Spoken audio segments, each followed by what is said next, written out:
I really wanted the film to feel like a punk rock film. You know, like it's a jazz story, but it has the ethos of punk rock. We wanted to have a frequency that you kind of can't look away from to make it really exciting and fun and fast and furious. That was really important for us as well.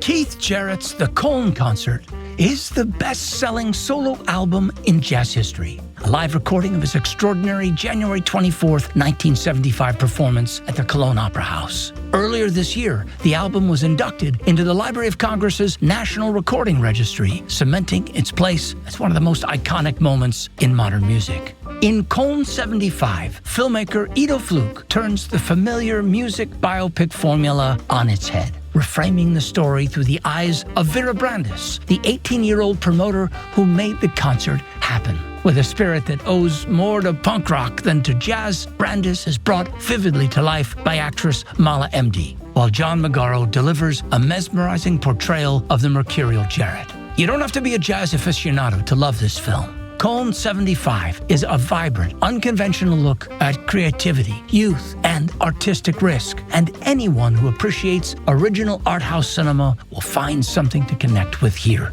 Join us for our conversation with filmmaker Ido Fluk on Inside the Arthouse, starting now.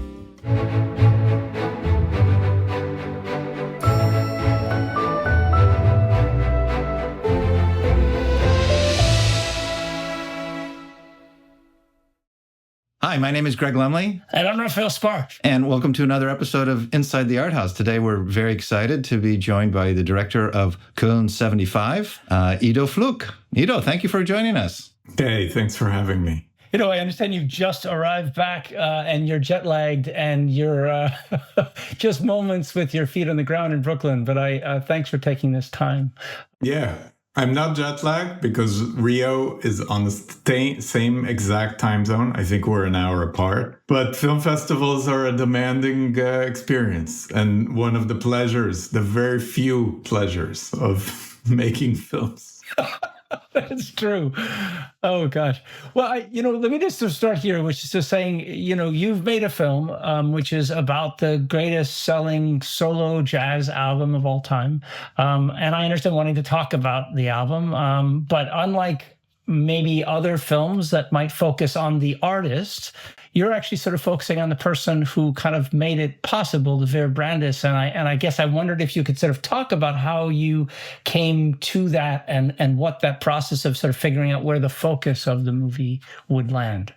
Yeah. I mean, I wrote this film in a period where we had a lot of music film coming out, and we still have them, right? It almost has become this new genre, I would say. Musician biopic, sure, absolutely. Musician biopic. And I had I love those musicians, and the films are generally quite good. But also, at some point, it became almost like a repetition. Like I felt like I've seen that film again and again and again. It kind of had the same arc. Right. And then I read this story. I thought, what a great opportunity to set up. Where did you read the story? Where did you find it? I mean, was like a small magazine article, and then there's like a small TED talk about creativity that actually starts with this story because it's like the importance of obstacles and obstructions and challenges in making art and how it improves the work. And we can get into that. That's a big part of this whole thing, but I read about it and I immediately thought, so it's a music story, but it's inside out. It attacks music from behind the scene, right? From behind the musician playing on the stage, looking out into the audience. Because we always film musicians looking into the stage, where the spotlight lands. Mm-hmm. And here was the story about the person behind the story. And that was interesting. It was really interesting to me. And then also I felt like the gist of this story is that one of the greatest concerts in history was played on a broken instrument, right? And as a filmmaker, we are dealing with broken instruments every single day, right? I mean, that's the job. You get to set and you meet your what's broken today, right? The cars are not parked in the right place. The cops are shutting you down. It starts to rain. The actors aren't ready. One of them got drunk last night and now he's not showing up. Like, it's just an endless amount of broken pianos that we are constantly meeting, right? As filmmakers, there isn't a day without a broken piano, and I think we are measured in many ways in how we tackle these problems, right? If you could insist on perfect, but the truth is it's never perfect. There's no perfect. It's always some type of flexible solution that you find on the spot. But this story kind of points at the fact that perfect is not good, that we need imperfection to reach a higher level of achievement. And I always ask audiences after they watch this film, say Keith Jarrett was well rested, and say he flew into Cologne and didn't spend all night driving in a tiny car in the dead of winter in Europe, and say the production and the promotion and the concert, everything was in great shape, and the perfect Bussendorfer Grand Imperial was waiting on stage. Would anyone be talking about this concert today? We'll never know, but yeah, it's kind of right. The beating of butterfly wings over the Atlantic, and what are the... Yeah. and we kind of do know because it happened many other times. That's true. You're right. He had many nights when everything was... Absolutely. Or certainly better. Yes. Yeah. Yes. This became a masterpiece because it was broken, because he had to find new ideas and solutions. He's playing against the instrument. He can't be precious about the sound. Also, it's a really small instrument, and the Opera House in Cologne is huge.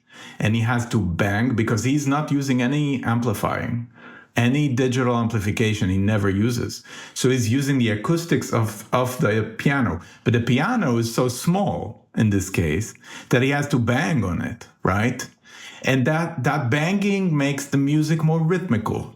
And people tend to respond and accept and understand. It's more accessible when music has a rhythm to it. He's also not playing in the high register or the low register. He's kind of concentrating in the middle, which also makes it more accessible. So he ends up playing something that so many people around the world connect to. And it's shaped by the accident, by the problem, by the defect. And I thought, wow, this encapsulates everything I know about art. I mean, the film starts, or very early on, you introduce this concept of scaffolding. The idea that, yeah, we can talk about the Sistine Chapel, but it just wouldn't have happened without the scaffolding. And someone put the scaffolding up.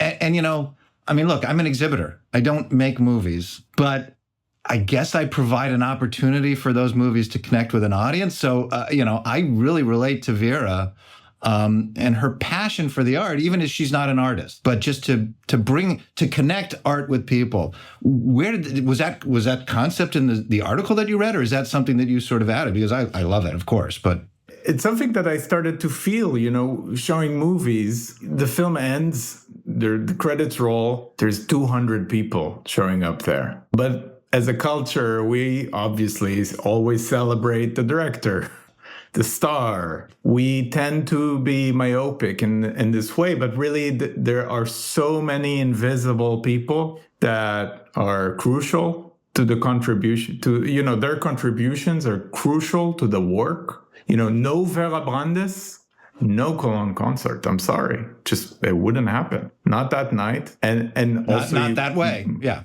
Not that way, not that night. Absolutely. And I thought, okay, it's kind of a time in culture where we are shining light on invisible people, on people who haven't received credit. There's also a bit of a darker side to it that I don't like to hide. And that's the fact that no one has ever told this woman thank you for what she did. Her story was kind of in obscurity until now. I mean, people knew vaguely about it, and she certainly had a great career. No one in that camp came to her and said thank you. I love the story that you talk about, which is that she was 18 when she did this, and here you are now, somewhere over the past 2 years, when you finally reached out to her and said, we want to make a movie about you, and there was a pause, and you didn't know which way it was going to go, and she said, "What took you so long?" Yeah. Which is so great. I mean, clearly, this was an opportunity to kind of tell a huge sweeping story about an 18-year-old with just this incredible determination to make this happen, and her own personal stakes, which you set up so beautifully, about her choice of whether she had to sort of follow the family business of being a dentist, or in this case actually following her dream. And you set up these incredible stakes. She does it because she literally has to, like, she's running in front of a fiery a fireball, but she makes it happen, and it's so moving and so exciting. I mean, I guess when you finally spoke to her, you had an 8-hour conversation. Is that right? Where she recounted this to you? Many conversations. At the end, I assembled 8 hours of interviews. And it wasn't that easy. I mean, she was happy that we wanted to make the film, but at first, I think she wanted to gauge kind of how serious I was. And then I would wake up like at 5 a.m. in New York, and because she would set the time and it was right for Greece time. And then she wouldn't show up. And I would call her and say, "Hey, where are you?" And she'd say, "Oh, it was a nice day, so I went to the beach." And I think it was a way of showing me who she was, which means she's a punk rock, free spirit. She does what she wants to do. And I think that's a key kind of characteristic to this character and to this amazing woman. And that's why she achieved so much, because she didn't care when anyone told her you can't do something, you're not too young, you're not experienced, you don't know what you're doing, blah, blah, blah. She just said yes. There's actually a word in German that's almost like a yes, despite you telling me no, which is doch. Doch in German is like yes, and you'll see, kind of, Oh, wow. It was that, and I think she wanted to kind of show me who's the boss. But I kept at it, and then when she opened up, she gave me everything. And she really opened up, told me about her life story, and everything in the film is what she told me. And at some point it became it was too crazy to even believe. The stories about the screaming patients, the basement clinic, the secret apartment she had. And at some point I hired a researcher in Germany, and I sent them to the archives, and they found, in the film, at some point, once she starts promoting concerts, a tabloid in Cologne gives her an interview, and then takes this kind of sexy photo of her, and the title says, "Not even 20, already an old jazz rabbit." And we found the actual magazine cover, and that got her expelled and got her in trouble at school and with her parents and all of that. And we found the actual house with the clinic in the basement and all of that. It just all checked out. And it was just incredible. It was too good to be true. Now, I understand you were denied permission from the Keith Jarrett estate. The character of Keith Jarrett and his road manager in the film are very fully formed.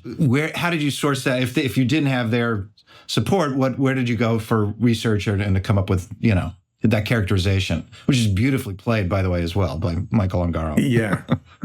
John Magaro plays Keith Jarrett, and he does it beautifully. Very early on, it was very clear that Keith Jarrett is not going to take part in anything that celebrates the Cologne concert. He doesn't especially like it. By the way, musically, I agree that he's played much better concerts, but I also understand why this one transcended. For him, this is a piece. Imagine you're 29 and you do something, and then for the rest of your life, you keep creating. But everyone just wants to. I mean, I like to compare it to, Creep by Radiohead. It always comes back to this one hit. Everyone in your show is just screaming, "Play that one hit." And you're right.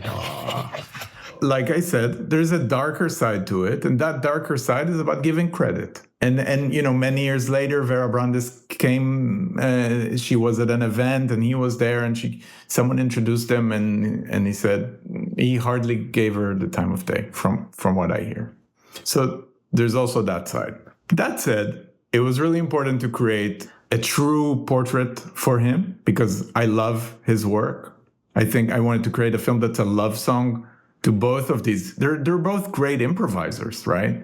He is a great piano improviser. She's a great life improviser, right? As every producer is, by the way. I wanted to get it right. And one of my key kind of strategic allies here was his brother, Chris Jarrett, who is in Keith's camp and was always there to vet.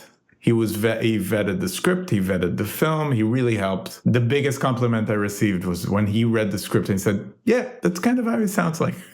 The way I wrote it was just reading a ton of interviews, recordings from the period, videos, talking to anyone who was kind of around. There's a lot of material. So you didn't really need to get his permission or life rights. You just used what was in the public domain in order to sort of craft kind of a Keith Jarrett kind of persona, as it were. That's right. Yeah. That's really cool. It does. You capture a moment, but again, you frame him so, despite his shortcomings and his sort of personal defects, you frame him through her in such a kind of I want to say, respectful and remarkable way. Oh, completely. And wow, what a performance by Mala Emde in terms of her ability to kind of really embody this sort of sense of the fullness of this woman and her passion, both for the music and what she wanted to do. I guess, could you also talk about the actress and how you found her? Because she's so incredible in this movie. So before I answer about the incredible actress who carries this entire film on her shoulders, let me say that it was really important for me to make a love story, kind of a love song for Keith Jarrett. And a lot of people know Keith Jarrett as someone who is a very, very difficult character. You find videos on YouTube where he's yelling at audience members and he tells them, we're going to stop playing and I'm going to walk out because someone was coughing, because someone was taking a photo. He's considered a difficult guy, but I really wanted to try and explain why. And try and provide empathy for someone and kind of explain why in his process, when someone coughs, it's destructive to the work. What did you think that was? Or what did you narrow in on as you were able to sort of feel him?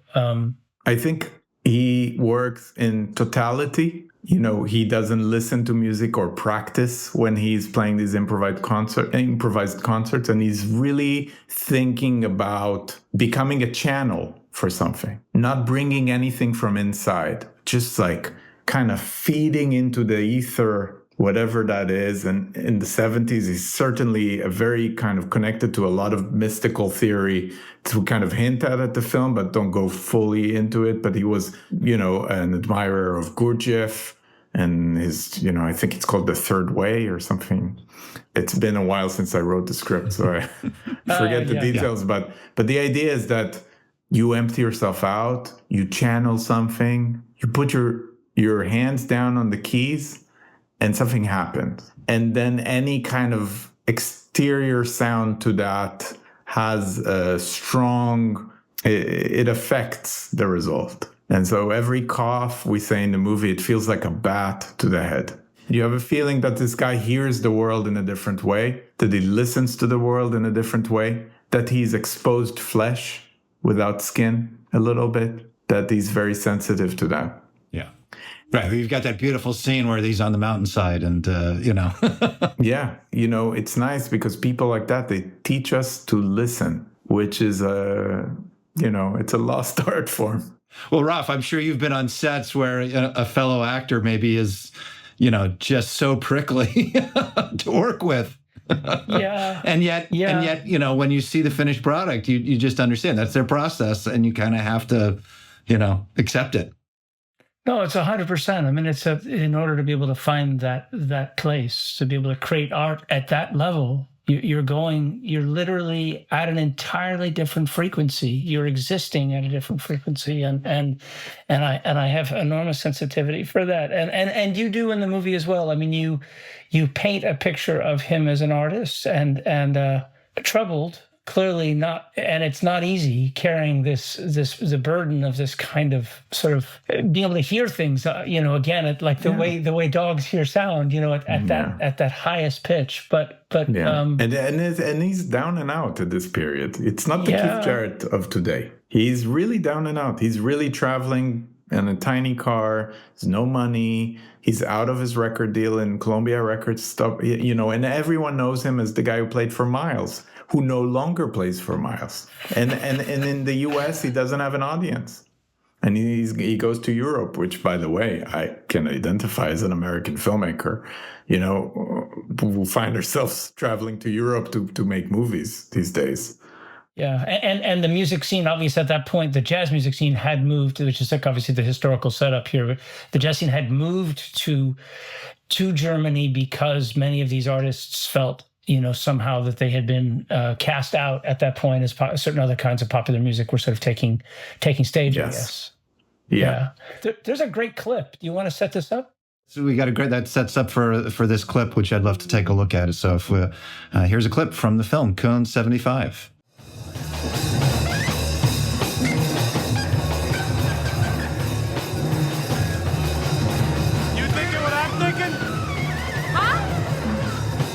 Are you thinking what I'm thinking? I don't know. What are you thinking? If somebody dropped a bomb here, there'd be no more jazz left in the world. Why should anyone drop a bomb here? I don't know, maybe they hate jazz. I'm Michael.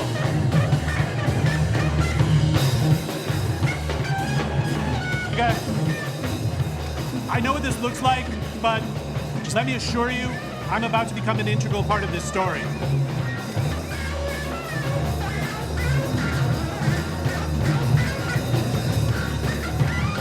That's Miles fucking Davis. So the film is a bit of a three-legged stool. We have Keith Jarrett, we have Vera Brandes, and then we have this character who's introduced here. Kind of functions almost as a Greek chorus, I guess, in some way. Although based on a real person or a composite of people. Yeah, it's a composite of all these jazz writers working in that day. I was really affected by, someone like François Postif, who did this like seminal interview with Jarrett back then, that almost all sources point to that interview. And it's so hard to find. I had to correspond with multiple archives to try and find it. And the only copy, of course, is in French. And luckily, I speak a little bit, and finally I got it, and it's gold, because you really you feel not just the subject, Keith, but you also feel the artiste who is writing about it. And there's like a little bit of a Tweedy, a little bit of like a self-importance. It's a serious subject. We're doing serious things. But also it's jazz in the 70s, so it's kind of like, it's dying out. It's not fresh. So there's all these cool, funny things that fall into that. And that kind of came together in the character of Michael Watts, who is exactly like a Greek chorus. And then you do this thing, which I guess I want to say is sort of kind of the filmic equivalent of jazz as well, where you kind of change and you play with perspective. You both break the fourth wall, and you allow us to kind of really, you leave us sort of not quite knowing which way you're going to move at different points, both with the camera and with the characters and the perspective on the story.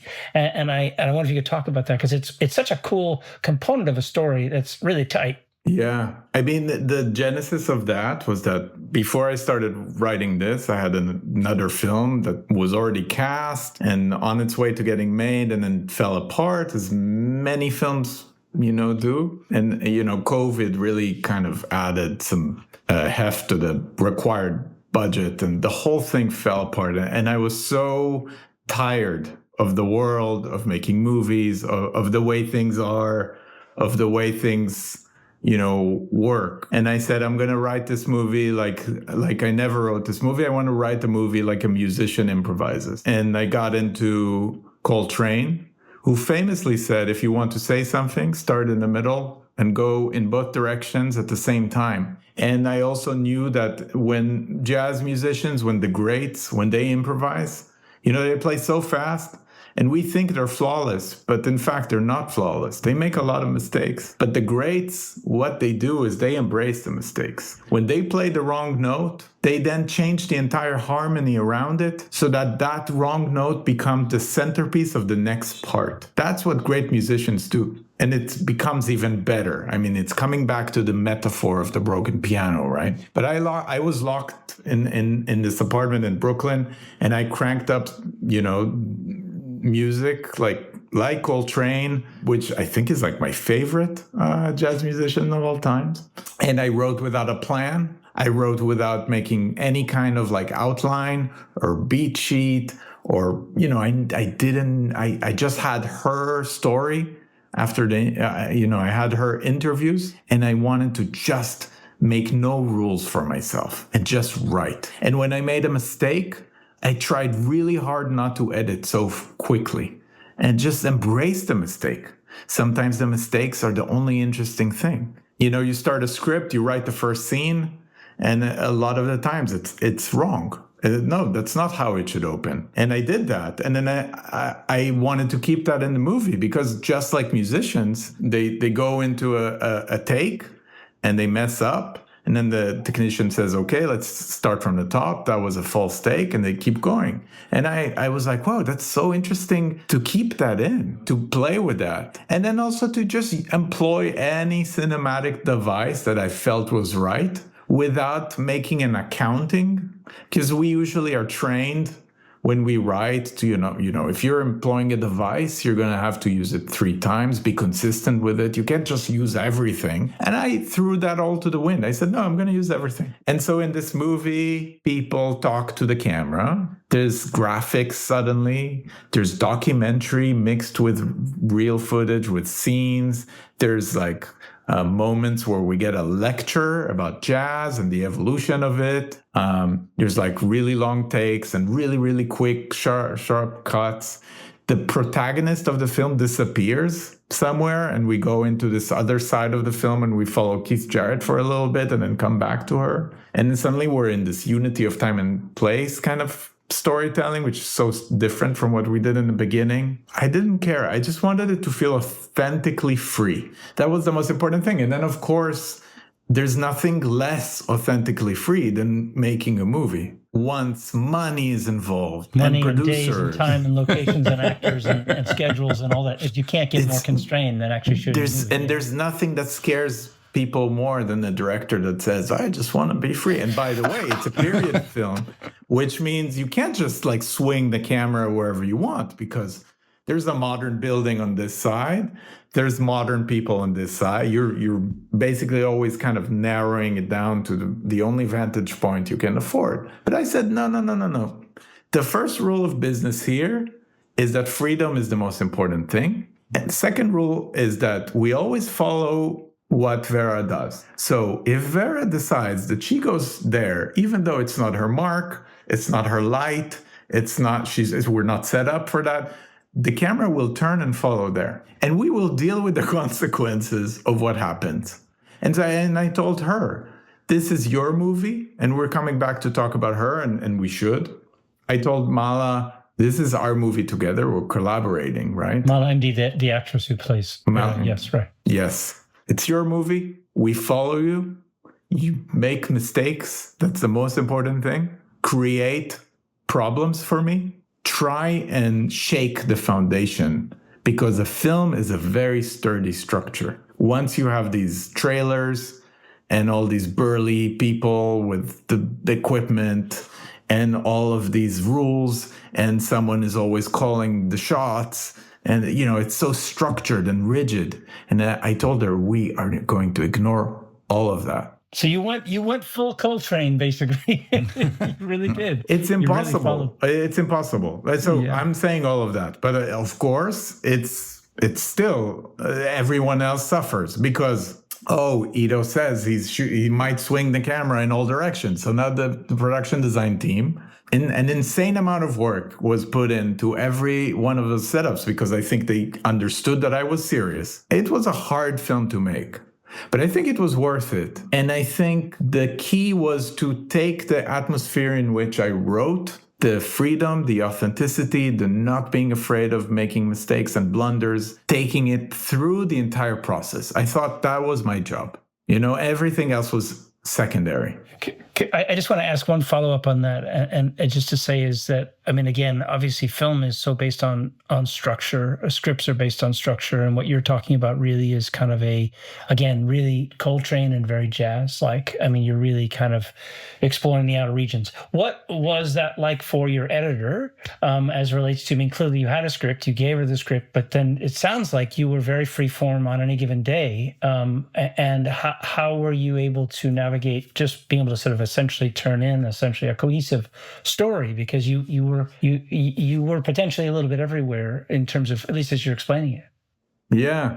I mean, so this great woman called Anja Siemens cut the film, was nominated for it, by the way, for a German Academy Award, won awards for cutting this film. I mean, for me, it was, again, about finding collaborators. I don't believe in just telling people what to do. I believe in working with artists, and she was definitely an artist. And I told her what I planned on doing, and she was, of course, concerned.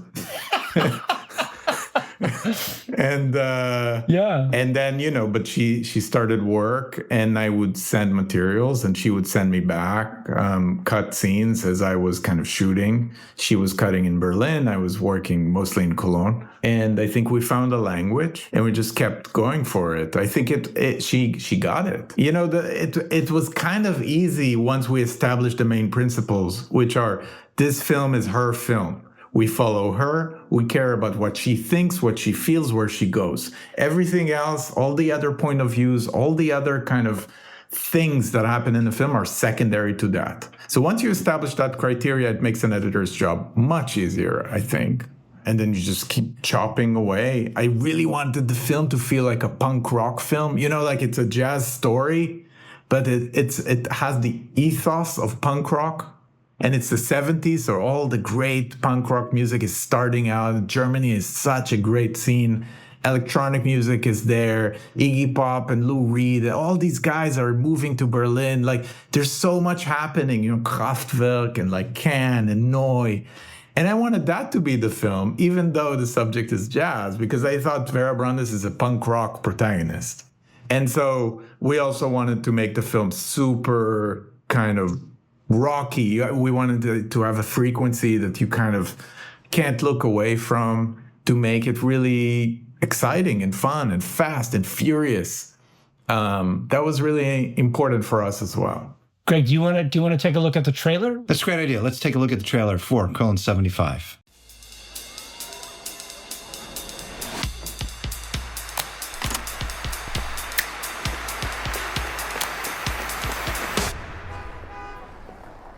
Will Keith play? Vera, Sie haben Dutzende Jazzkünstler nach Köln gebracht. Wie kommt eine junge Frau wie Sie mit so vielen Musikern in Kontakt?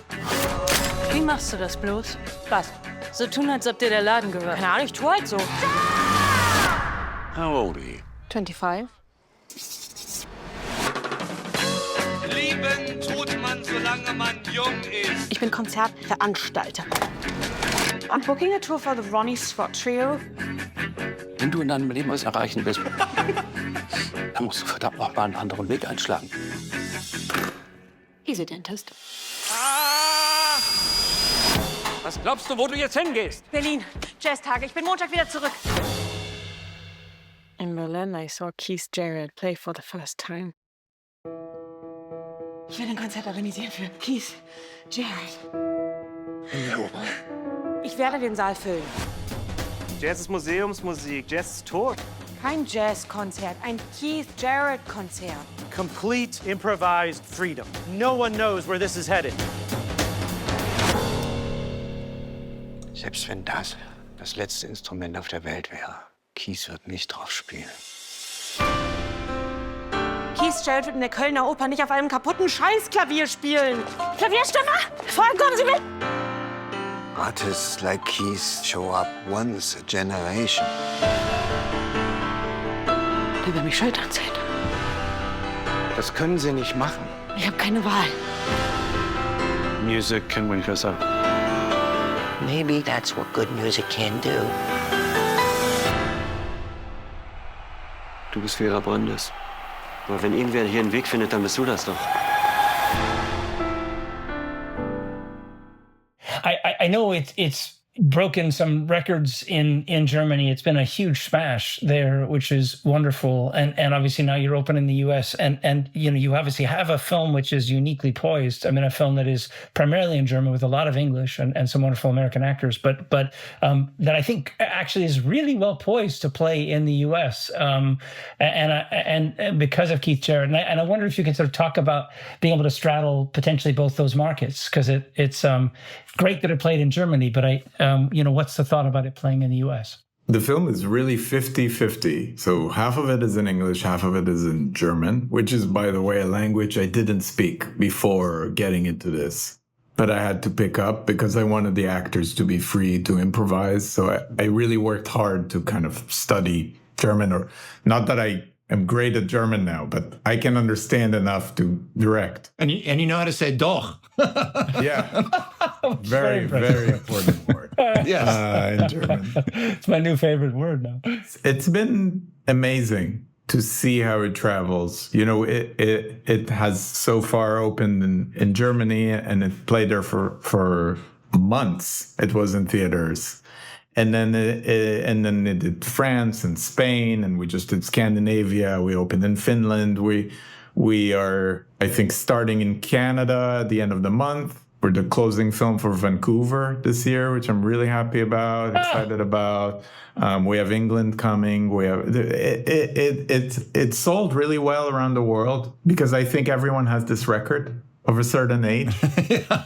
And the cool thing is that people come to screenings and they all know the record, or some don't, but those who do, they watch the film, then they go home and it's a completely new record. I know we're coming close to the end, and I think if we don't talk about your lead performer in the film, your lead actor, we've done a disservice to the film, because the performance is astounding. And if it's not her first film, certainly first film for U.S. audiences, I think, where they've seen her. Mala Emde is obviously won several awards for this as well, or certainly been nominated. I guess, could you talk about, just talk about her and the process. I mean, she's having a great, so she was nominated for Best Lead Actress for the Academy Awards over there, and then she's nominated for the Screen Actors Award over there. It's really a star-making role for her over there, which I'm super happy about. And I did a lot of casting sessions, and I really researched, and I looked at